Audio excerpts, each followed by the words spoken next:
And then we are also looking at doing a set of mutagen green liquid filled dice. So then that would probably be, if we can procure that would be ourselves, a higher price. That'd be a higher price item. Dice. Yeah. I don't know the mechanics of that. They swirl when you roll the dice. Yeah. But again, mutagen theme, I really enjoy it. So I think that I would like that, even if I didn't roll them at the table as official dice or whatever. I'd still like them conceptually to be like, look what we've got. And are they the phosphorus ones that will actually glow in the dark too? I don't know if we're going to do any neon, but we'll see. Well, no, you just put a little chemical in there that absorbs light for a second. Yeah. Well, no, not actual, but no, but I mean, I have glow in the dark dice. Yeah, I know. Yeah, no, there's glow in the dark dice. No, we have planned on doing glow in the dark specifically. But no, we're still talking with, because a lot of this again got greenlit, and suddenly we're like, oh, so we're still a few weeks out from the launch of the Kickstarter, so we're getting a lot of quotes coming back, and we're discussing specifics. So there's a few of these things. So a lot of the stuff fans need to understand, this is subject to change. This is all the stuff we want to do. Sure. If something doesn't happen, it's not because we didn't think it was a good idea. It's because something fell through on because we want only the highest quality, and we want to nail the Kickstarter delivery and fulfillment. So that's a big part of all this too. So I have a list of questions to ask about each of the Kickstarter backing. I don't have it up right now, but like the cards and so forth. But I wanted to hit one more Viacom question. Sure.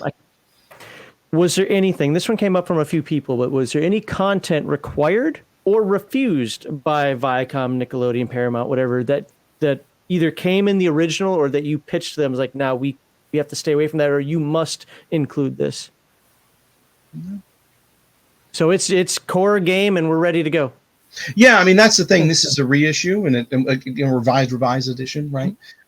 With greatly expanded sections on behind the scenes and making of and tributes and stuff like that.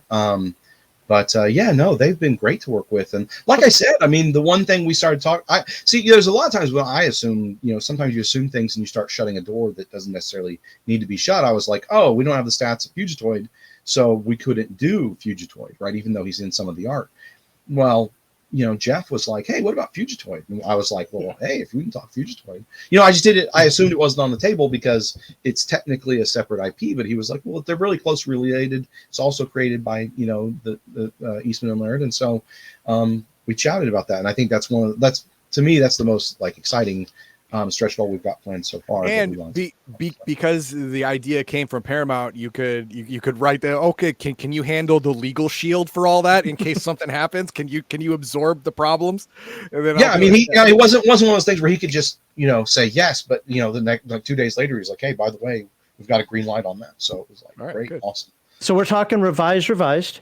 You've mostly said that it's layout. And clarification, are you going to use the original animal powers and stats, or are you going to include the updated after the bomb powers and stats? No, the original. Original, okay. Yeah. There might be some edits that we make, in the process, but it won't necessarily be, if we do, it won't necessarily be based on after the bomb. Okay. Sounds good. I didn't have any more when it came to that. So you already mentioned that the GM screen is part of the package, or could be. Let me get back over here. So we talked about cards. What are the cards going to be for? Is it going to be? It's going to be it's like just some 52 playing cards. Oh, so it's just playing cards again.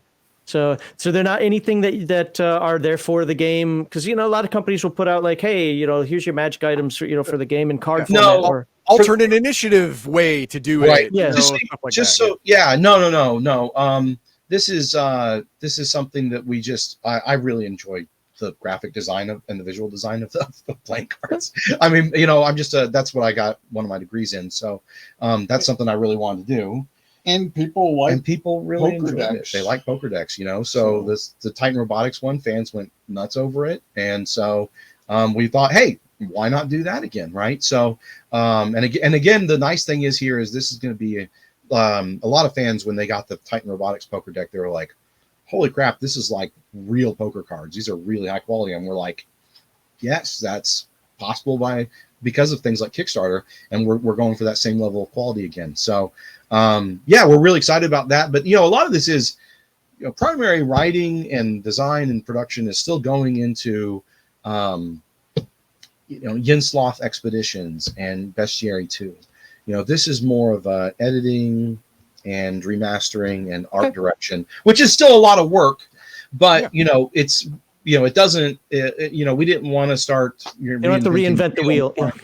Right. Yeah, but at the same time we wanted to get the best bang for our buck that we could to our fans, where hey, we can offer this, we can do this, and this is very reasonable. Yeah, you didn't reinvent the wheel, you just put some spinners on it, and exactly. This is a bells and whistles version of the original book, right? It's a reissue, but it's like top notch, right? So we're really excited about that. So tell us a little bit about these miniatures. Are they going to be pewter? Are they going to be plastic? What do we got with them? Are they going to be pre-painted, or is that something that we can paint? Or they're going to be. Not sure. So the manufacturer we're talking to, we're not sure if it's technically pewter or resin, but it's going to be a hard plastic. Well, it's not going to be pewter. Or I'm sorry, resin or plastic. Yeah, resin or plastic. The terms get really weird there because they're actually like very similar. And we're getting quotes from a couple of different companies and making sure they have the capacity to make enough minis in time, because this could get really big, right? So, they're being sculpted by guys that have they're with a video game company that does a lot of stuff like this, and these guys have experience doing things for Games Workshop, War Machine, Fantasy Flight, and others, and like the same guys. So they're really good at what they're doing. So what size are they? Like 28 millimeter heroic? 28? Okay, perfect. Which, by the way, is not the same as 32 millimeter, although some people will say it is not. It's just 28 millimeter heroic, which is like its own thing. That's neither 28 millimeter nor 32 millimeter. So is it the same as a Napoleonic? It's the same as like Games Workshop. Okay, gotcha. And how many miniatures so far do you have planned? Even if you can't identify what they all necessarily are, like are we talking like 4 just the turtles? I mean, we already talked that there could be terror bears and so forth. How many are we? So there's gonna be a heroes and a villain set, and the heroes set is the plans right now is we're still getting a lot of return feedback and back and forth. Yeah. This is evolving. This is evolving, right? But this is our vision. Is because again we just got the permission to do this like 2 weeks ago, week and a half ago. Yeah. So I mean like the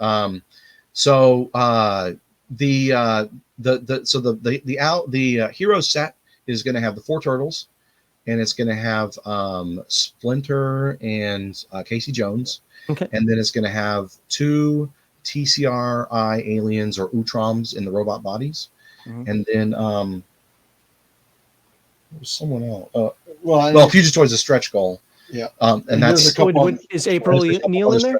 That are related. What's that? That's 8 without Fugitoid. If we hit stretch goals, it could be 9 or 10. Yeah, we're looking at like I think it was 20 or 21 total. Oh, wow! Sets. And the villain set has the 4 terror bears. It has Igor and Carl. That's not Carol's assistants, because that's who you'd actually fight on, in a battle. Sure. And then it has Shredder, 2 Foot Clan ninjas. Each one has a different weapon. And then, what was it? We just don't want to reveal stretch goals and some other. Yeah, stuff. I think that was it. Yeah, but it's like because the terror bears are smaller. There's 9 in the villain set, because they're like smaller than the turtles. Yeah, and the turtles are already small in the original comic, right? Because there wasn't. Just want to clarify because it was brought up in chat and I didn't hear as well. April Neal's in the hero set too, right? Or no? Oh, she's not. No, okay, there you go. But we may announce her as a stretch goal. There we go. Yeah, sure. Yeah, I'll hold my breath on that one. All right, what's the next one? Hold on. So we got variant book covers. Now you kind of pretty much talked about that, but just to reiterate, so we can get all in one spot here. What? Because somebody did ask before, and I thought this was a neat idea. I know you haven't said it, and it's probably not true, but maybe might not even be possible. Could there be a variant book cover? Possible stretch goal that's literally this one. I don't know if it can be reused or not, but so there's it's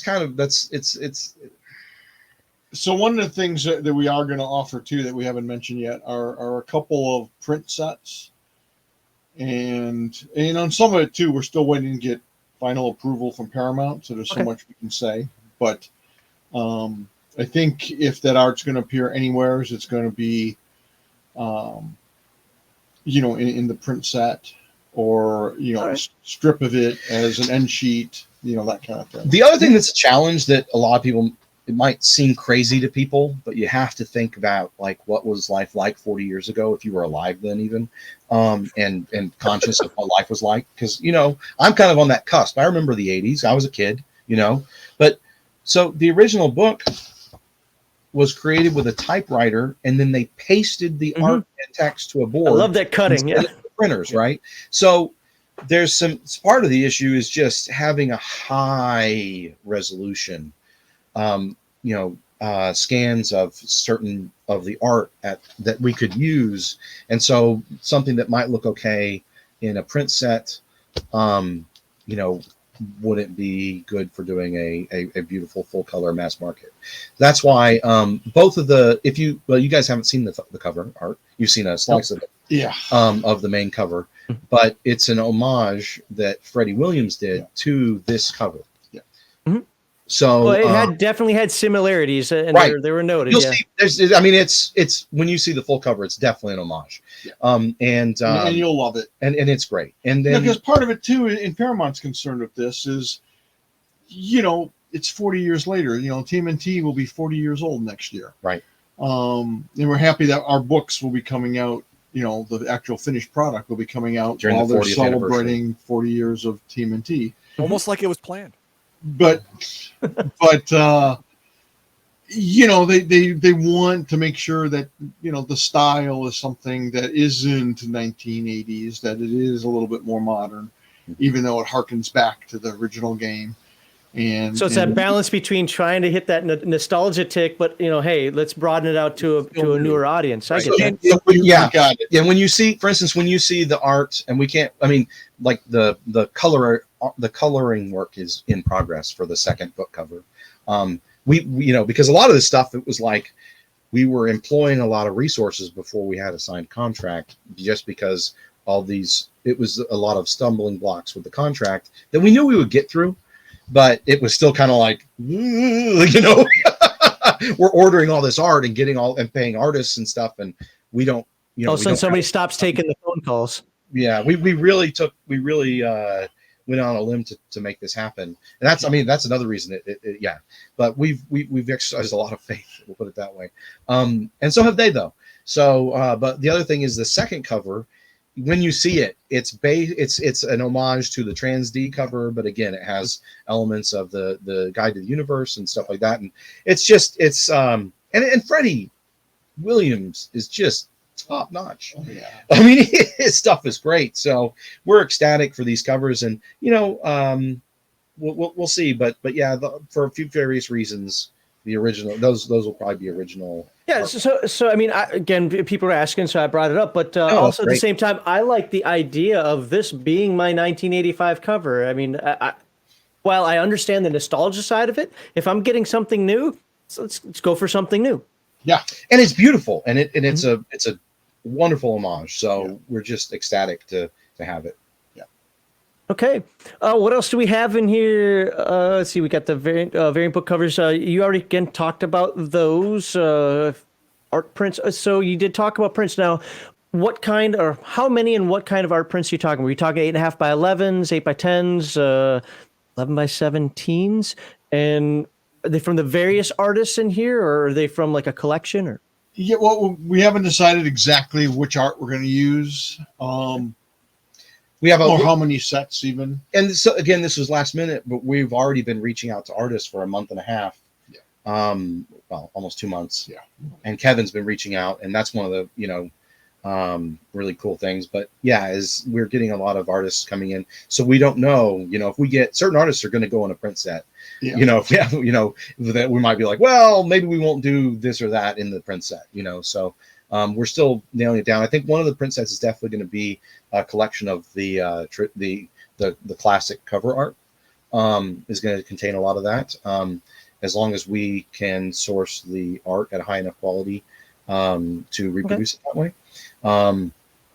It's just weird things because it's like over 40 years, and also, people have heard of the crisis of treachery, but it really was a crisis of treachery in that some people around that same time stole a lot of archives that Kevin had. Yeah, so we had wow. so a lot of people don't understand I didn't. I think I probably mentioned some of that, but I didn't get into a ton of it because it was just Break your heart again. Awful situation, anyways, and I didn't want people to think, oh my gosh, this is so. I didn't want to be like, but yeah, some original art was stolen, photocopies were stolen, and color transparencies that we can send to printers to make colors or scan and reproduce in high digitize. quality. Yeah, right? wow. They were stolen. A lot of basically archival stuff was stolen. Mm-hmm. And in fact, Kevin Long was actually pretty awesome because he reached out and he had sent scans. us. He had done a bunch of scans and had digital versions of a lot of the covers that had been stolen. So that's how we had those. It was thanks to Kevin Long. And unfortunately, turtles were among the things stolen. And then high value, right? I owned the original cover, and it was hung in my wall for like 30 years. And then I ended up selling it a few years back to Joe Manganiello, who's a big, wow. So he sold it to Sofia Vergara. Well, actually, okay. Who bought it for him for birthday present. Right. Just name dropping a little bit now. Yeah, a little bit. Whatever. Hey, I just want to make sure that Kevin tells the good version of the story. Yeah, apparently it had poison in it because their marriage didn't last very much longer after that. But whatever, whatever. Wow. Wow. No, that was a long time ago that they bought that. And hey, to be fair, he said a few years ago. I don't know. It could be anything. Stuff was going on. I could have swore we had scanned the original so we would have it in our archives, but apparently we didn't. Yeah. So, stuff like that would happen as well. Can you ask to borrow it back? Well, I mean, that's one of the things we're suddenly realizing, hey, we don't have that. Maybe we need to reach out to Joe Manganiello. But Kevin Eastman might have it. So Kevin Eastman might. Yeah. So, there's a lot of little things like that. It's just like, well, the other thing is I'll also be honest, like scanning technology has improved over time, right? So something that may have been scanned 15, 20 years ago may not be up to this, or by someone else using their home scanner at that time may not hold up to what we could do now, right? So that's again, it's just, and we don't want to put out anything at a DPI or whatever. Yeah. That's not going to be beautiful. So and that's the thing is we're going for high quality all the way. The books will be sewn, the paper quality will be excellent, the color quality will be excellent. And that applies to everything, the prints, the books, the dice. We want it all to be top notch. Yep. So to reiterate then, so if folks are going to get 2 nice hardcover books, basically 6 books in, 2, 6 books in 2. Do I want to say laid out? It's going to be a fresh layout. Yep. Okay. Fresh layout. So for those of us who you already have a reason why maybe you want to get, also, I'd rather not open this book 100 more times. Yeah, no kidding. It's in good condition still. I'd like to keep it that way. We're going to get some miniatures, possibly up to 21. No guarantees, but possibly up to 21. We're depending on the stretch goals too. Yep. Stretch goals. Playing cards, potentially multiple sets of dice. Yes. Yep. And some art. I mean, Train Tower. Well, he mentioned it, but I didn't see it on the list, so I didn't want to, Dice Train Tower. Yep. Dice Train Tower. There we go. Yep. So there's a lot of cool stuff. Okay. Yeah. Now I can tell you the Mark McKinnon from Big Eye Small Mouth. When I found out that I was getting a cardboard dice tower, I was like, eh. But after I put it together, I was like, that thing's solid. I think that thing's more solid than some of the metal ones I've seen people have. So I know it's possible out there. So that could absolutely be fun. Rolling your TMNT dice in there, and you could have some glowy, not glowy. You could have some liquid dice, some mutant goo. Don't drink it, kids. Don't drink it. No, don't eat your dice. Do not break it open and drink it. All right. There's not room on there for a disclaimer about this is not food. There's not room for there, so we can't write it. All right. No one can.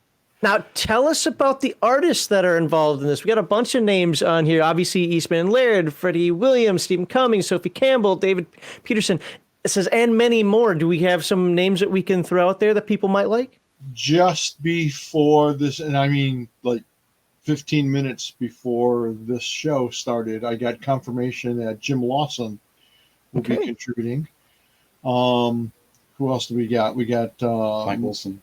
Mike Wilson, Mike Muma, Jan Zalesnik.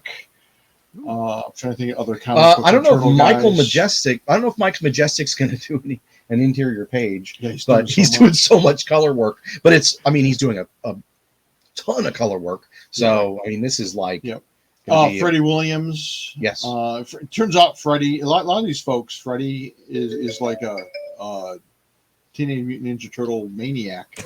Nice. When he said you need interior art, he sent us like 20 freaking illustrations that he had just been doing for fun that we could publish. Sophie Campbell, if she had the time, she'd be doing 90 different pieces of art for this thing.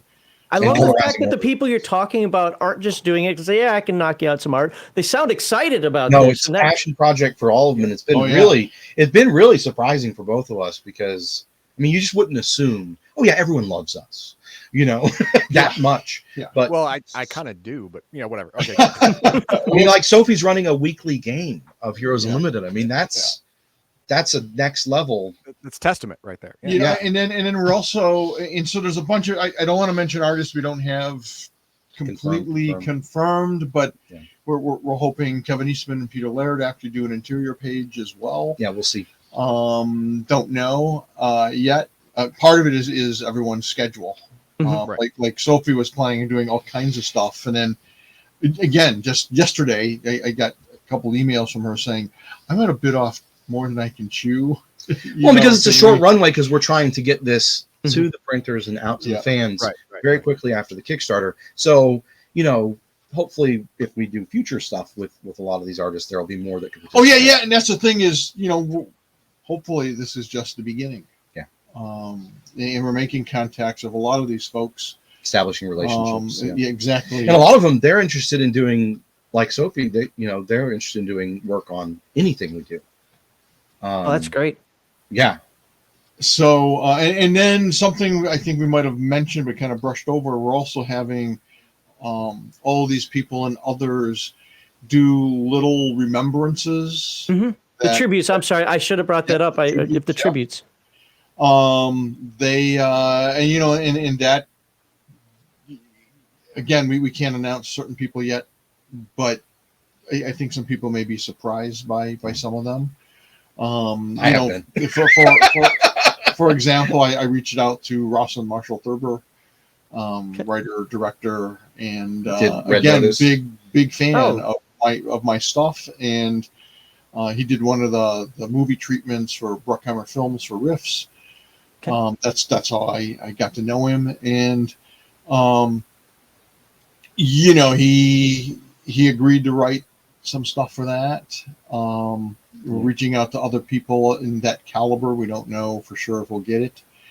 Because these people are really busy, so we're not going to be like, hey, you're a jerk because you didn't write a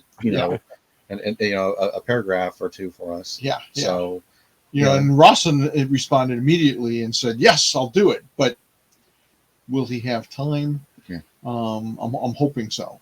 But it's exciting. This is the caliber of people that are involved, but we won't know until a lot of this shakes out. Right.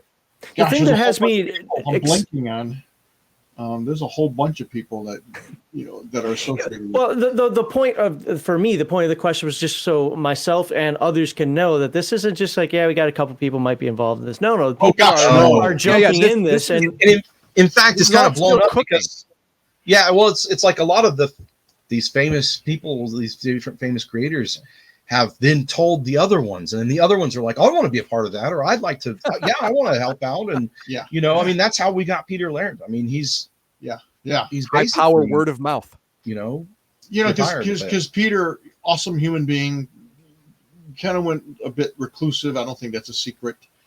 He just doesn't enjoy the spotlight. Yeah. He's a great guy. I mean, truly great human being. And so, when Kevin Eastman said, let me talk to Pete, see if he wants to get involved. I'm like, well, don't pressure the guy. If he wants to, he can. And we were, delighted when, Kevin got back to us and said, oh, Peter said, of course he wants to be involved in this. And we're like, oh, baby. And we heard from some of the other guys at Mirage that apparently they had said, well, I heard Peter was really excited about it. And then we were like, well, but we didn't have any official word. And then Kevin went and hung out with him very recently. So that was great to hear. That's actually, see what, again, for me, whatever happens with this Kickstarter, whether I like it personally or not, I'm going to. But whether I like it personally or not, what I'm hoping is the doors that this opens up, and even if it's for games like Rifts, I know I say that in a bad way, but I'm not the Rifts guy. That's him. But whether it's After the Bomb, whether it's Rifts, whether it's Beyond the Supernatural, whatever people glom onto, let's be honest, in the 90s, Beyond the Supernatural, that would have been X-Files, the role-playing game, and people would love that kind of stuff. Not that they don't now, you get what I'm saying, but this can open up so many doors. And it looks like they froze. Yep. They froze. Yep. Look at Sean. Look at the look on his face. I mean, I know he looks mad at me. I know he's listening to you. It's supposed to be concentration, but it looks like you threatened his mom. I know. And Kevin's like, you said what? So, hey, while we're doing that, how about this? Let's hit some of those chats that I got up. And if we have to save any for him, by the way, hey, stop deleting the super chats. Even after you read them. Where are we? You said there's Gundam. So I think we started here. I know this is where we ended, actually. Yeah, that one's for Kevin and Sean. That's for Kevin and Sean. And there they go. Oh, they dropped out. Yeah, yep, that's fine. Well, we'll stand by. We'll wait for them to come back in. This is the internet. It happens. Actually, all of these are for them. Good. All of these. I can't even answer any of these because these are all like, oh, how would you do it? Would you do it like this? I don't know, man. I don't know. I'm not them. Oops, I don't like me on the screen that big. So we'll stand by. We'll stand by waiting for them. Yeah. This one right here is an excellent question. Will it come with PDF format along with? Don't most Kickstarters now do that? Yeah, I was a little interested with, if you remember last week with Mark McKinnon's answer when he talked about, the PDFs versus, because he does something very similar to Palladium, which is if you buy the physical book, you get the physical book. It's like most places now do the PDF with the physical book. Yeah, sorry. Especially if you buy the hardcover, you get the PDF for free. If you buy the soft cover, it's hit or miss. I mean, 70% of the time you also get the PDF, but a good portion of the time you don't. I get it. But if you get a hardcover book and you don't get a PDF nowadays on a Kickstarter, something's weird going on. Yeah, I don't know what else to say in terms of getting people jazzed up about TMNT. I mean, we talked about what's out there. We asked questions. I'm not going to dive too deep into the weeds. Obviously, they're here. What I love about talking with these guys is I don't have to come up with 7,000 questions because, they'll talk. Yeah. And they'll go. I do have. I didn't even get to yell at them about Australia. Fuck. Well, I do have one minor riff section here, but this is about TMNT. I know, but I don't like TMNT, so I try to interject because I'm a petulant child. Well, they're here to talk about TMNT. I know, but still, petulant child. Did the older game have vehicle rules? Yes, but the majority of them were found in Roadhogs. Yeah. Or the updated ones, if you want to call it that. Oh, we said earlier that the Ninjas and Super Spies is the natural martial arts expansion for TMNT. Well, if you want vehicle rules, Roadhogs would be the natural expansion for TMNT at that point. So Sean says that the internet issues they're troubleshooting. We'll stand by. Look, it's fine. It's fine. Yeah. Now my whole thing, I might as well say it now because I might not get to say it. But the whole Australia thing, I want to ask Kevin if he could put on the website just a 2-page addendum PDF for an Aboriginal shaman, so we can actually have a functional book. Because as it stands, the Australia World Book is not a functional book. There are parts of it that can't be done because there were parts of it that were purposely cut out for a second book that never happened. All we need is the Aboriginal shaman OCC, and then that dumbass song juicer now becomes viable. And the whole first book talked up the Aboriginal shaman as the only real natural, hardcore magician in Australia, but we don't get to see him.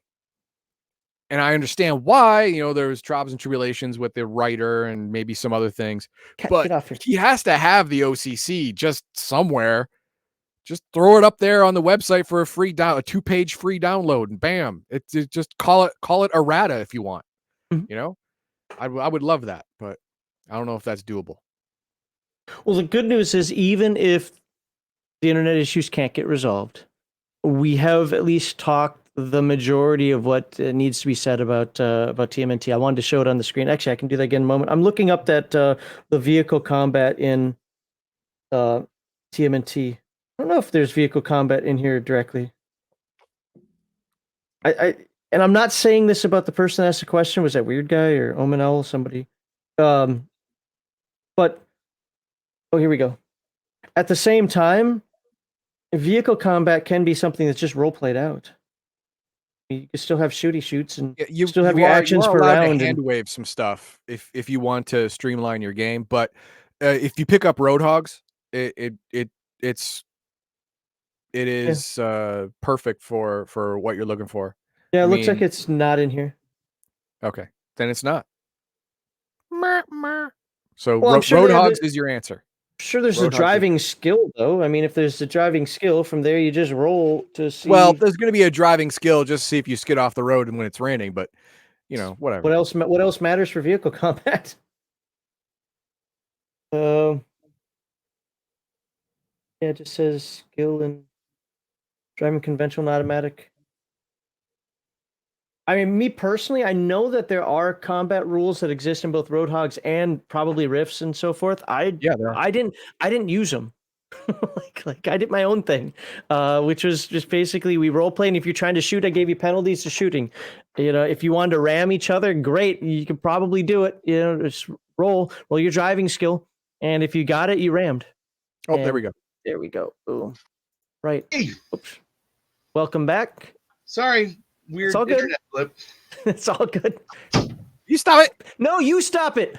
This is my stream. Reset all our network equipment. Wait, okay. That's why Kevin's gone. I thought you sacrificed him to the internet god. Well, I was tempted, but we didn't get quite that far. They still found one remaining chicken in the backyard. When Paramount's agents came in. Oh, well, that's different. That's fine. They're like, son of a, what are you doing here? Stop promoting your product. Stop running your trap. We haven't authorized this or that yet. We haven't done final approval. Shut your mouth. I'm so happy you said that, because one of my final TMNT specific questions, as in this whole Kickstarter process, was that, like, what has Paramount, I don't want to say offer, but how are they handling the promotion side of this as well? Or are they just leaving it up to you? We're going to be talking to them about that on Monday or Tuesday. Yeah, we've already been talking to them. So, I mean, one of the big things is that the press release we put out, that's Paramount approved. It had to go through their whole comms department and everything. So, the other thing that's cool is we signed this contract. We immediately put out the press release, and then I collapsed for like 30 hours. And I mean, we're talking. I slept here in the office one night. That night, Kevin came in and said, "You need to take a shower, man. Come on." Well, no, I worked till 10 p.m. I went home, slept for 4 hours, took a shower, came in. I mean, it was just been like we've been working a lot, and when I say a lot, like both of us, it's been like a sprint at the end of a marathon. Yeah.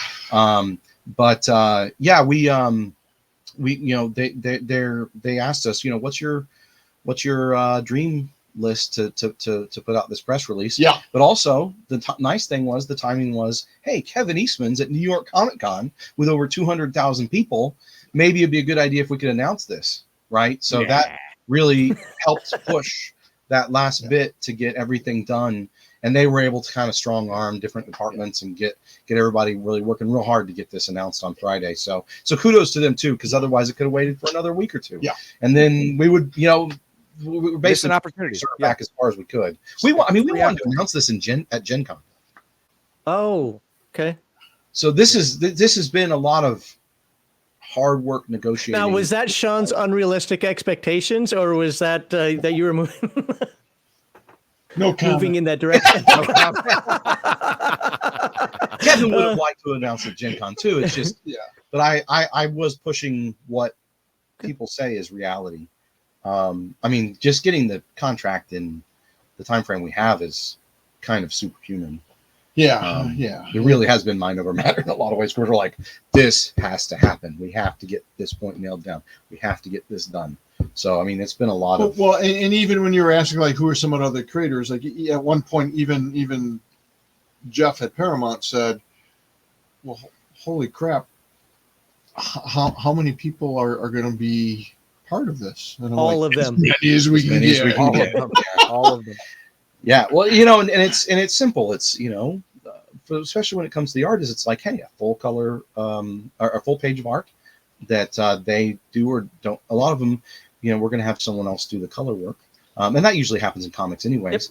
Yep. And then you know, a couple of paragraphs for their tribute. I mean, this isn't, you know, we've got 2 books to put this into, so it's great. It's fine. Yeah, exactly. Once again, like I said, I'm excited about that because most of those books are the few books I don't have. I just didn't collect adventures. I even in my D&D collection that I've had for 40 some years, I have very few modules or adventures. It's just not something I get into. But of course, after the fact, when you want them, you know, it's, again, the TMNT cred, I don't have them. So it's gonna be great to have them actually. Well, and it could end up like Titan Robotics, where we announced at 160 pages, and the Kickstarter was priced for a book at 160 pages, and then what actually got delivered to fans was 192 pages, and you know, we had to raise the cover price a little bit in retail. Yep. But I mean, it was still, either way, I mean, you just saved even more money if you got it on the Kickstarter. Mm-hmm. So you know, that we don't want to, we want to put in all the good stuff we can. If we need to boost the page count by an extra signature or something, that's what we're going to do. Yep. Right. So right now they're targeted at 252 or 256, whatever the increment is. Yeah. 32. Yeah. So I mean, between the two, we're talking well over 500 pages. So that's our full color. Yeah. Oh yeah, I guess it is. Yeah. Yeah. Yeah. So it's huge. Like I said, or Sean kept saying, it's a lot of work. It's a massive, especially since we are gonna, you know, clean everything up, retypeset, relay out, add a little edits and addition, little additions here. Yeah, little additions and tweaks and suggestions here. And then the bonus sections. It really is another. It's I wouldn't say it's like a revised and expanded, but it's a revised edition. Yeah. I'm going with revised squared, R squared. R squared book. So we hope to read some of the super chat while you were out. Maybe we can knock some out, but it's all for you. So yeah. So we'll start here. We couldn't answer any of them. Patriarch Assault. Well, no question there, but he's been a backer, a good supporter for a long time. So thank you for the $10. And by the way, thanks to everyone who supports this. It just fills our heart with joy. And I did want to mention, by the way, for the Veterans Day stream, I'll anytime there's something like that for the Wounded Warrior Project, I will make myself available. And anecdotal stories. I went to the gun range some time ago, and I talked to a guy there, and because I had some people say, you know, Wounded Warrior, you know, they've got some shady stuff. I'm like, I haven't heard of that, but fine. So I ended up talking to a gentleman there. He's like, Wounded Warrior saved my life. Like, absolutely saved my life after he got out of the military. So, you know, I have no problem donating to them. I think they're great. Yeah, no, I do too. It was one of my that and there's a few charities, but Wounded Warrior is one at the top of my list. Long before I met Sean, it's an excellent.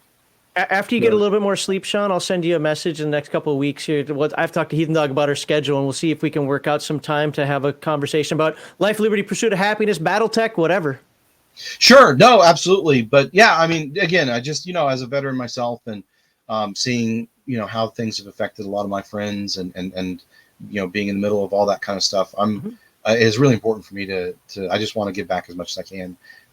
So anyways. And I want to say, I don't know if it's one of the things you're going to read in a minute, but while we were talking at one point, one of the little messages flashed on and it was like, I really like this Sean guy. Good choice, Kevin. And it's like, yes, this is why he's Kevin, the guy. Seeing the more you see of us and of Sean, this Sean guy seems to be okay. Yeah, Kevin Siembieda hasn't lost all his marbles yet. He's what's going on. We're preparing for that eventuality. 23 Skidoo. Maybe I spoke too soon. Owen Perry, thank you very much for the £1. I can't carry that much. I'm weak. Nice name, Owen. Weird guy. That's Any the one chance? that's the one I wanted. Oh, Okay. Okay. This we'll read it because it's a $5 super chat, and then we're gonna move on. Okay. Any chance to get a cameo of Kevin Eastman's ex-wife, penthouse pet Julie Strain, and how did he get? I got this one. I'm sorry to inform you didn't know she died in 2021. She passed away from complications of an equestrian accident that she had when she was 20 or 21. She got retrograde amnesia, never recovered it, but that damage progressed throughout her life, and toward the end she had lots of mental issues, and she finally passed. I believe it was January 10th, 2021. See, now you're a dick for asking that question. No. But the $5. I am only offended that he wrote penthouse pet Julie Strain, which is true, fair, but major B movie horror mistress. I mean, she is awesome in some of the best guilty pleasure movies ever. She is front and center, and I love it. And she was the one in the second heavy metal movie, right? Yeah. I'll tell you how Kevin Eastman got her. He's a great guy. Yeah. He's super creative. He's super smart. She was like 6'2". Yeah, she did a photo book called 6'2" and Worth the Climb. There it is. Yeah, that's it. That's where I heard it. Had an autograph. That's hilarious. And I met her twice at conventions. Oh, cool. I did get an autograph the first time, but I lost it in a move. And I didn't get an autograph the second time, but I was able to speak to her, and she was very kind. I was in line. I was in line watching it interact with everyone in front of me, and even people who I thought were a little sketchy, like, oh God, this guy is sketchy. She was completely wonderful with everyone, no matter what they had to say or any questions they had. It was great. So I didn't know her personally, but I knew her enough to know that you'd be happy to be in a room with her. You know, that's great. Yeah, I can't say I really knew her at all, but I met her at San Diego Comic-Con in 2000, I think it was, and she was just a sweetheart. And I saw the same thing, Heathen Dog, where every person, and she was very much like Kevin Eastman. Every person who came up, she took that, few minutes to talk to, and can I get a photo with you? And she's like, absolutely. And yeah, there were some sketchy guys, a nice way to put it. And she just treated everyone the same. She seemed like a very nice person. Some people treat strangers like an opportunity for a new friend, and other people treat strangers like strangers, or treat strangers like paychecks or whatever. She was definitely the former. Definitely. Very cool. Okay, to knock some more of these out here, we could always ask for Gundam-like and Space Battleship Yamato-like faction to Phase World universe, or even a Macross-like faction. Well, I mean, I think that Phase World has they have plenty giant robots and power armor flying out of battle cruisers. Yeah. You have Silver Surfers, I mean Cyber Knights, and you have Klingons, you have Romulans, you have the whole thing, right? You have lots of tropes there already. So yeah. But no, it would be really fun to in the future do more with that. Absolutely. Lady 19 here says almost word for word what I want to say. Sorry visiting family and driving, so missed most of the show. I don't want to say that part. Good to see Kevin and Sean. I'm all in top tier for TMNT Kickstarter. Stay safe and game on. I'll catch a replay of the show on Monday. Yeah, I'm sure that the wife is going to be glaring at me after the Kickstarter starts, and she's like, "How much did you spend on that?" All of it. The house is gone, honey. I don't care, but I got my books. I don't care. Yeah, these are really quality books. You could make a teepee out of them and live in that. You don't need a house. Get out. That's true. Don't think to hold up too well in the rain, but yeah. Yeah, well, just to cover. I'll burn that bridge when I get to it. Next one here, Crafty says, now that you have a license agreement, is it possible to have a Turtles in the 80s or Saturday Morning Turtles supplement? Oh, we are not talking about any possible future releases. And honestly, that, to be fair, and doesn't matter if it's Kevin and Sean or whoever else we have, and nobody ever talks about that stuff. But we have to ask the question. Super chat, and it shows that people are excited. To hear the questions sometimes. Those sound like great ideas. He's like, "What was that again?" We literally write that down. fans, so yeah.